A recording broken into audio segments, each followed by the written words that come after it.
We've arrived in Tripoli and we're starting to get a little bit of a better sense of how this all works.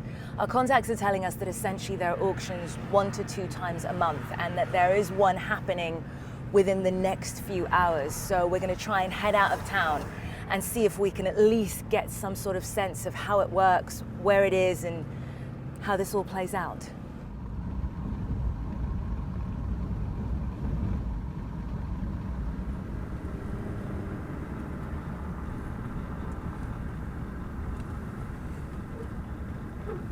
We've been waiting the last few hours just to receive word as to whether the auction has started.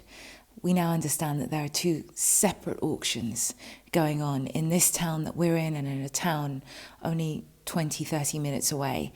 And it looks like we will be able to go in and witness how this all happens.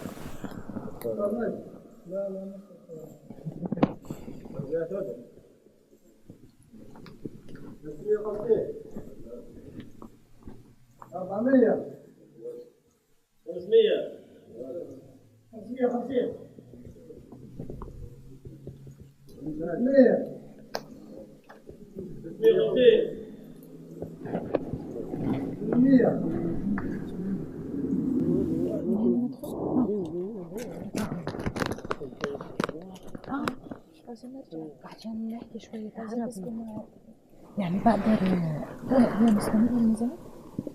لا خلاص هو كان كم نفر؟ 12 نفر. I'm speechless. I don't know how to put this into words. There were human beings auctioning off other human beings. And even though there didn't appear to be any weapons that we can see, these people were brought out from that room one by one. And the whole environment, the whole feel was one of duress.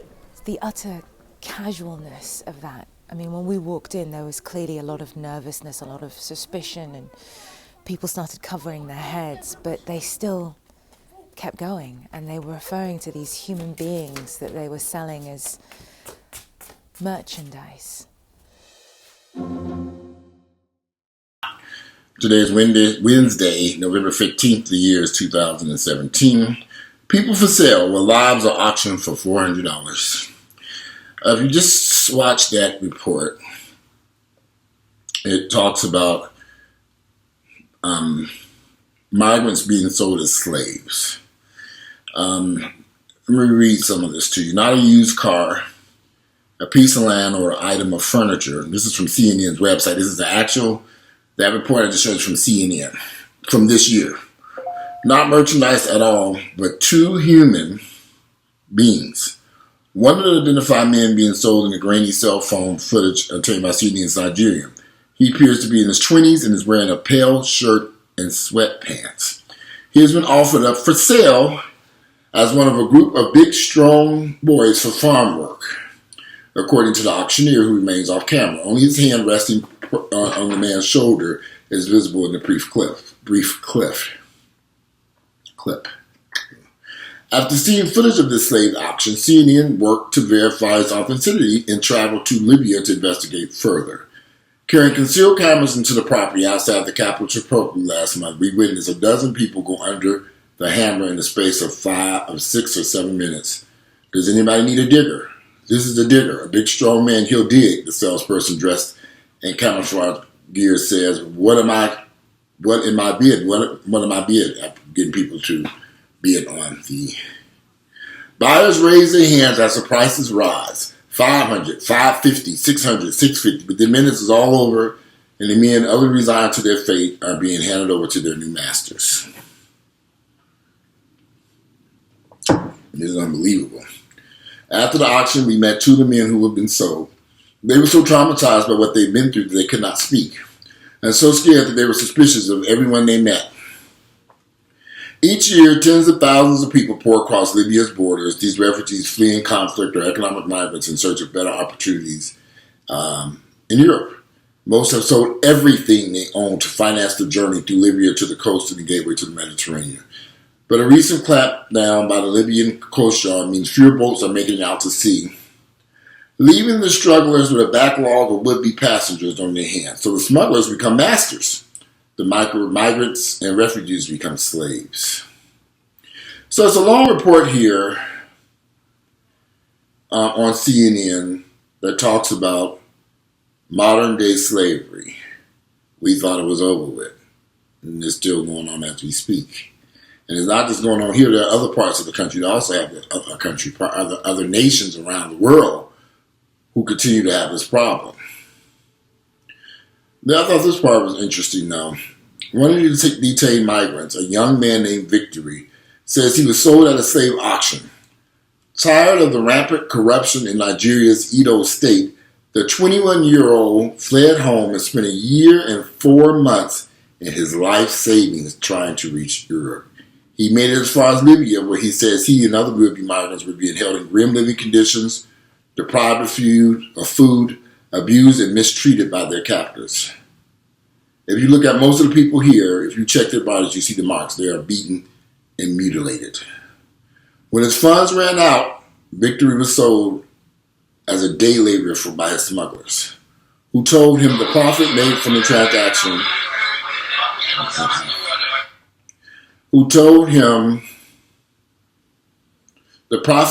transactions would serve to reduce his debt.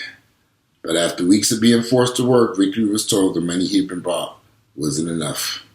He was returned to his smugglers only to be resold several more times. I remember recently, here in the United States, they just sentenced some people who were illegally smuggling people into the United States and doing something similar, and I believe they were using them as sex slaves. And they ended up going to federal prison for a long time. So this isn't new. It's been around for years, all around the world, including in the United States. Well, this whole country was founded based on slavery. If slaves hadn't been borrowed from Africa to build this country, it wouldn't be in the condition that it is in right now. It is disappointing and sad that so many people of color end up in these positions around the world. We haven't changed anything. Everything remains the same. Well, we over in the United States are arguing about some of the most some of the crazy stuff. People around the world are literally fighting for their lives. Every day I wake up, I put a smile on my face and I say, I'm going to have a great day. I'm going to laugh. I'm going to do something I want to do. I'm going to go see something. I'm going to drive a different way. I purposely drive a different way so I can just see different things. Life is about living and being happy and finding joy and happiness, because our lives could be so much worse. Could be so much more horrible. I'm in good health. I have no issues here. I take my blood pressure medicine. I'm fine. I remember my sister Jackie was so sick for years and years, and it just broke my heart. But she couldn't get up and do the things that I was taking for granted every single day. You know what I mean? And it really, really saddened me that my sister was going through that. And if I can go back in time with my sister, I wish there were some things that we could have done differently when she first started down that path. I wish things had been. But with age comes, as you mature, you grow older. My sister was probably dealing with that illness when I was in my 20s. I was in my 20s, or 30s. I'm old. Late 20s, early 30s. I find happiness and joy in everything I do every day. I get up and smile, laugh. Some days I'm not really in a good mood, but I get up and I say I'm up, I'm out the bed, I turn on some music, I get my day started, and I go out and enjoy life. You know, I make my favorite, this is tea, I've been drinking tea lately. I'm trying to switch things up. I do coffee in the morning when I get up and go do cardio, and I do some tea in the afternoon. I don't drink sodas and all that type of stuff. I don't drink any of that type of stuff. I haven't had a Coca-Cola in so damn long. I tend to stay away from those types of things. So I'm just more of a tea or coffee drinker. I was sad about this report. I saw it and it shocked me because at first when it came through, someone sent it to me. I thought this must be mine. I was assuming this was a link that somebody was using to get you to, bait you in and all this stuff. So I thought, now I looked at it, it said CNN, so I clicked on the link, and the more I sat there and watched it, the more I was shocked and appalled. This is real. These people are really being put into slavery in 2017. The guy I was just talking about, it says here, he spent $1 million plus Nigerian naira, or $22,780. He tells CNN from the detention center where he's waiting to be sent back to Nigeria. My mother went to a couple of villages borrowing money from different couriers to save my life. They were trying to get him someplace better. Trying to get him into Europe. I meet a lot of Nigerians here in the United States. And I had no idea what's going on in Nigeria. I thought Nigeria, and I could be wrong, excuse my ignorance, but I thought Nigeria was a country that was prospering and doing well. Maybe certain parts, I don't know. I really need to learn more about Nigeria, because I just assumed it was a country that was a modern day. I didn't think they fell into the third world category where people had to escape to someplace safer.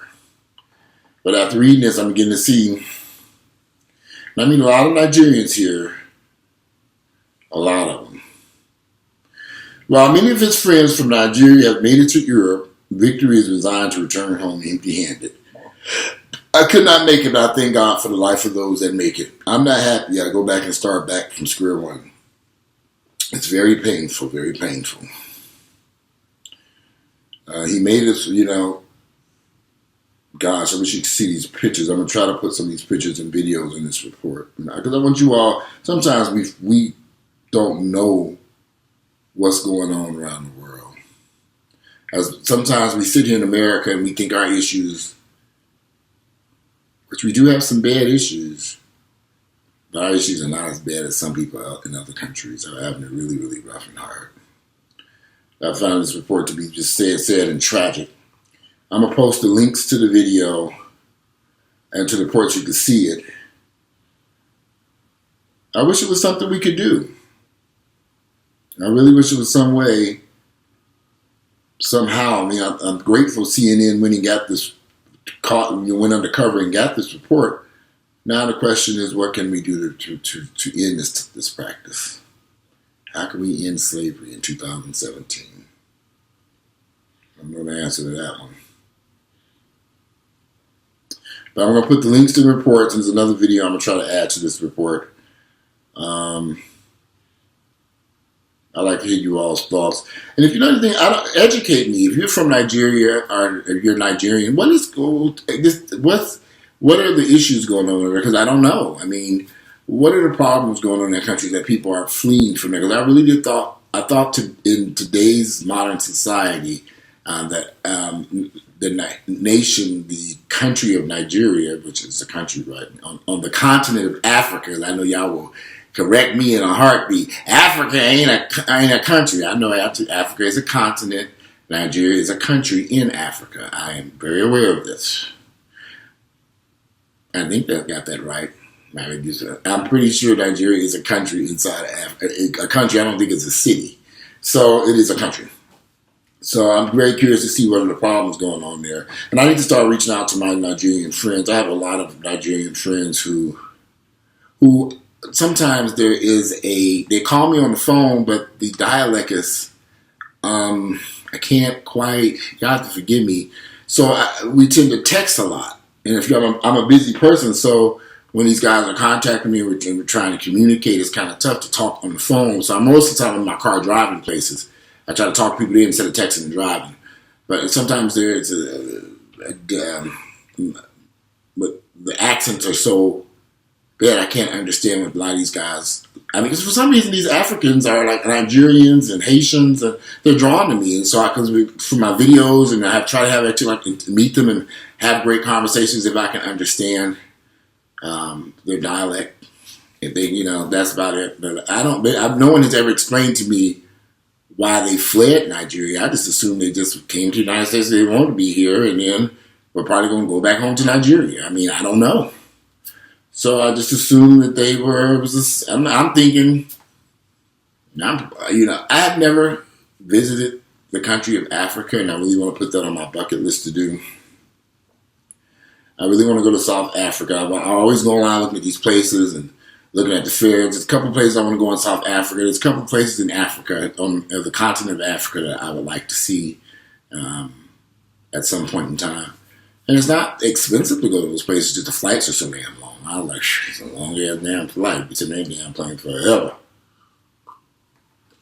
And I've never really been across the Atlantic Ocean. So it's about time for me to begin that journey and go there. Wish I can go there for the Thanksgiving. I don't know what you all are doing for Thanksgiving, though. I'm trying to figure out what I'm going to do over here. I don't know. I'm going to try to figure something out. I don't know if I'm going to do some, I don't know if I'm going to cook dinner here or go over to somebody's house. If you have any Thanksgiving plans for me, let me know so I can give me an airline ticket and get the hell out of here. I would love to be in Miami for Thanksgiving. But I don't think that's going to happen unless I go by myself because I don't know anybody else. Earl's going to be going home with his family for Thanksgiving. I could stay here with my family, but I'm really not feeling that. I don't know. I wish I could drive down to Miami and do something fun. Who knows? Anyway, I would love to hear you all's thoughts about today's video. I'm just curious to know what your thoughts are. What do you think about what the problem? So I can look forward to reading you all's comments. Check out the videos. Check out the link. Go read the story. Do some research and just try to educate me on what's going on in Nigeria because I don't know. If you like my videos, click like, share them with family members and friends. Today is Wednesday, November 15th. The year is 2017. I hope that you are out there doing something productive with your life because that's what I've been doing all day is something productive. I got up this morning I get up every morning about 6 o'clock.